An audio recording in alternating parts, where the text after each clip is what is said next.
जय श्री राम दोस्तों, आपका स्वागत है आप ही के चैनल जीजी सर में। जैसा कि आप सबको पता है कि हम लोग बियॉन्ड द टेम्पल ये सीरीज लॉन्च करते रहते हैं अपने हिंदुत्व को दिखाने के लिए, अपने हिंदू धर्म को दिखाने के लिए, अपने हिंदू धर्म को समझाने के लिए। सो दोस्तों, आज का टॉपिक है ताजमहल या तेजो महालिया। जैसा कि अभी रिसेंटली रिलीज हुई मूवी से हम लोग को पता चलता है, परेश रावल जी की वो मूवी है, हमें उसमें पता चलता है कि ताजमहल का कहीं ना कहीं रेफरेंस है शिव मंदिर से। शिव मंदिर तेजो महालिया बोला गया है और कहा जाता है कि ताजमहल शाहजहां के द्वारा मुमताज जी के लिए बनाया गया था।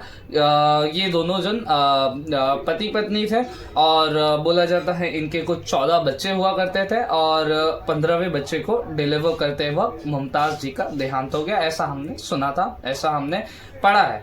और बोला जाता है आगे कि उन्हीं की याद में बहुत सारे लोगों को बुलाया गया, बहुत अच्छे अच्छे आर्किटेक्चर्स को बुलाया गया और ताजमहल का बिल्डअप सारा हुआ। और अभी हम लोग आगे सुनते हैं 1964 में पुरुषोत्तम नागेश ओक के द्वारा कि ताजमहल तेजो महालिया था, कहीं ना कहीं ये सुनने मिलता है हमें। और पुरुषोत्तम जी के मुताबिक तेजो महालिया जो बोला जा रहा है ताजमहल के पहले हुआ करता था, ये आता था जय सिंह द फर्स्ट के प्रॉपर्टी में। और उन्होंने ये एक टेम्पल नहीं बनाया था, एक महल बनाया था रहने के लिए। और जय सिंह के पहले ये मान सिंह का प्रॉपर्टी हुआ करता था। मान सिंह, जी हाँ दोस्तों, वही जो अकबर के साथ हल्दी घाटी के युद्ध में शामिल थे, जो श्री महाराणा प्रताप के खिलाफ लड़ा गया था। हालांकि उस युद्ध में अकबर तो शामिल नहीं था, बाकी उनके मंत्री उनके सेनापति जनरल सब गए थे। बट हमें पता है कि हल्दी घाटी के युद्ध में क्या हुआ था, बाकी सारा इतिहास हम सब जानते हैं और हमारे महाराणा प्रताप हमारे अंदर हमेशा अमर रहेंगे।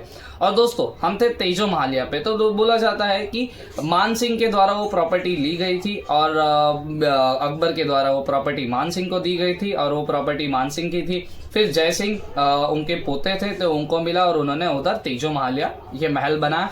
और ऐसा कहा जाता है पुरुषोत्तम जी के द्वारा बोला गया है ऐसा कि वो मान सिंह फिर जय सिंह ने तेजो महालिया बनाया। और तेजो महालिया बहुत ज्यादा एक अच्छे ब्यूटीफुल लोकेशन में था, तो यमुना रिवर के नजदीक था। तो उन्होंने उस चीज को रिप्लेस करने के लिए शाहजहां ने क्या किया, उनका वो प्रॉपर्टी छीन लिया या उनसे ले लिया, वो मिक्स थॉट्स उसके प्रेजेंट है। कहीं ऐसा मेंशन नहीं किया गया है कि ले लिया, कहीं ऐसा भी मेंशन नहीं किया गया है कि छीन लिया, मतलब मिक्स लिखा गया है। सो जो लिखा गया है मैं वो आपको बता रहा हूँ। सो उन्होंने वो चीज ले ली और उसे थोड़ा बहुत अपग्रेड करके ताजमहल बनाया। तो ताजो महालिया का रीनेम हुआ ताजमहल शाहजहां के द्वारा और उसे मुमताज यानी बीबी का मकबरा भी बोला गया। और दोस्तों, अगर हम लोग एएसआई के दौरान जाए, अभी जैसे पुरुषोत्तम जी ने इसके ऊपर पिटिशन भी फाइल की थी, बट कोर्ट ने ये केस डिसमिस कर दिया क्योंकि इसमें कोई भी प्रूवन फैक्ट नहीं मिले थे कि ताजमहल का तेजो महालिया से कुछ लेना देना है। सो दोस्तों, अगर हम लोग ऑफिशियल फैक्ट्स के हिसाब से जाए तो ताजमहल एक्चुअली में ताजमहल है और ताजमहल शाहजहां के द्वारा बनाया गया था।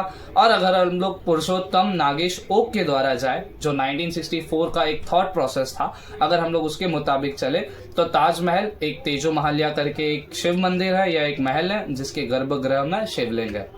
और दोस्तों, हमें कहीं कहीं ये भी सुनने को मिलता है कि वहाँ 22 चैम्बर्स है, 22 रूम्स है, जिसे बोला जाता है कि अगर वो रूम को खोला जाए तो हो सकता है देवी देवताओं की मूर्ति मिले। एएसआई ने बहुत पहले कुछ फोटोज लॉन्च किए थे जिनमें कोई भी मूर्ति या किसी चीज के अवशेष नहीं मिले। बस वो बोला जाता है 22 जो रूम्स बनाए गए हैं वो एक पर्टिकुलर स्ट्रक्चर का पार्ट है, ये बोला गया था। और जैसा कि एक धारणा है कि अगर हम लोग उसके गुंबद को देखें तो ऊपर त्रिशूल और कलश देखने को मिलता है। सो कुछ हिस्टोरियंस के मुताबिक ये मुगल आर्किटेक्चर का एक पर्टिकुलर चीज है, इसका हिंदू धर्म से कुछ लेना देना नहीं है। सो अगर हम लोग ऑफिशियल फैक्ट्स के हिसाब से देखा जाए तो ताजमहल ही है। और अगर हम लोग पुरुषोत्तम नागेश ओक के द्वारा जो एक थॉट प्रोसेस एक पर्टिकुलर बुक में लिखा गया था उसके मुताबिक अगर हम लोग चले तो वो तेजो महालिया है। और दोस्तों, मैं ये तो नहीं कहूंगा कि इसमें कि मेरा ये एक स्ट्रॉन्ग थॉट प्रोसेस है कि वो ताजमहल है या तेजो महालिया है, क्योंकि दोस्तों मेरा इतिहास ही कुछ ऐसा रहा है। इतिहास में अगर हम लोग जाए तो मैंने राम मंदिर के बारे में पढ़ा था कि राम मंदिर के ऊपर बाबरी मस्जिद बनी थी, ये मैंने पढ़ा था।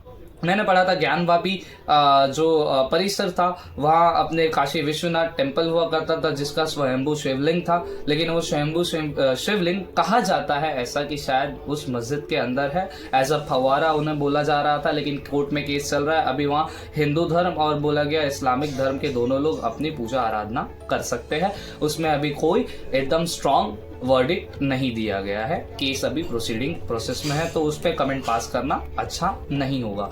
और दोस्तों हम लोग ऐसे बहुत सारे रेफरेंस देखने को मिलते हैं हमें जिसमें मुगल शासकों ने बहुत सारे मंदिर और बहुत सारे हिंदू धर्म से रिलेटेड चीज़ों को तोड़ा या बदला है। चाहे हम तक्षशिला की बात करें, चाहे हम नालंदा की बात करें, ठीक है। सो दोस्तों ये सारी चीज़ें बदली और ये सारी चीज़ें तोड़ी गई है और ये सारी चीज़ें विध्वंस की गई है ताकि हमारा कल्चर, हिंदुत्व को या पर्टिकुलर हिंदू कल्चर को कहीं ना कहीं मिटाया जा सके या कंटामिनेटेड किया जा सके। दोस्तों आज के ज़माने में भी हम देखते हैं कि हमारे divide and rule policy Britishers ने लागू किया था, लेकिन जो दूसरे वर्ग के लोग हैं या कुछ हमारे ही वर्ग के लोग हैं वो हिंदू को गाली देते हैं कि उन्होंने जाति प्रथा या धर्म या ये सारी चीज़ें लाई।